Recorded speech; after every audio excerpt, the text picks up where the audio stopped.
Hey, let's head back out to the beach, right? We're at the Foxweather Beach House down south of where I am. We're talking lower Manhattan.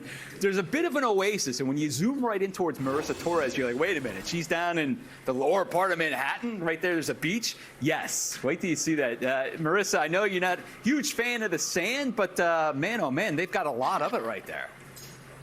1,200 tons to be exact, my friend. So Gansevoort Peninsula, relatively new, opened back up in 2023. Not back up, it just opened in 2023. It's brand new. If you actually look at the history of this particular area of Manhattan, we're just to the south of 14th Street. Some really unique stuff coming out of the 1800s, 1900s, meat packing. We had, I believe, an incinerator in this location. I'll get more information from one of the trustees of the actual peninsula coming up later. Regardless, we have a ton of history out of New York City. It is a concrete jungle, yes, but within it, we're surrounded by water. Not even within it, I should say, on the outskirts of it.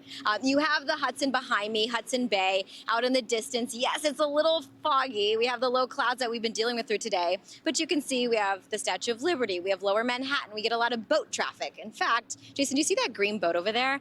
I think our Nick Koser has been on this boat before. It's a speedboat called The Beast, and it just goes really fast and it gives you some special views of the harbor. But regardless, it's a great spot to be. And if you are here listening to the sounds of the crashing waves and you want to just relax and kick back, because let's face it, it moves fast in New York City. We work hard in New York City. We need a spot like this to hang out and think about life. You can't swim.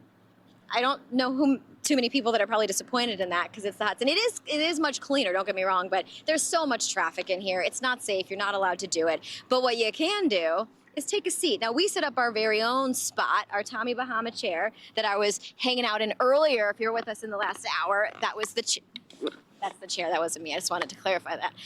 And we want to talk tent safety. So, tents, important, right? Why are they important? Well, number one, it shades you from the sun. And if you want a long marathon of a day when it comes to hanging out at the beach, I recommend a canopy like this. It's going to protect you from the sun. It's great, especially for kids and the little ones when they want to just kind of hang out and they're not going to be closer to the beach. And so when it comes to safety tips, let's go ahead and pull that up. It seems like common sense, but believe it or not, you can get some decent gusts of wind off the beach. And if you're not fully stabilized, those winds can be a problem. So make sure you use sand anchors. You can bury the tent legs deep within the sand, get some muscle to do it, weigh your canopy down, batten down loose fabric, or lift the sidewalls, which we don't have any in this case.